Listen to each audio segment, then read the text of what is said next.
করবে, তারা এদেশের শিক্ষাঙ্গনগুলোকে কসাইখানায় পরিণত করবে। আমার মায়ের সন্তানরা পড়তে গিয়ে লাশ হয়ে মায়ের করে ফিরে আসবে, এমন ছাত্র রাজনীতি আমরা দেখতে চাই না।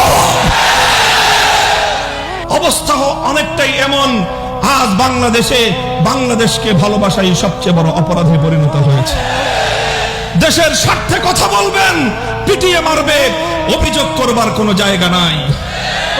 সংগ্রামী সাথী ও বন্ধুগণ, আমার কথা হলো এভাবেই অন্যায়, অবিচার, জুলুম, শোষণ, দুর্নীতি, জনগণের সম্পদ লুণ্ঠন ফিরিস্তি কয়টার দিব, কয়টার কথা বলবো? তানহামা দাগ দাগ সুদ, পুম্বা কুজা কুজা নেহাদ, সারা শরীর ক্ষত বিক্ষত, মলম আর পট্টি আমি কখানে লাগাবো? এভাবেই চলবে।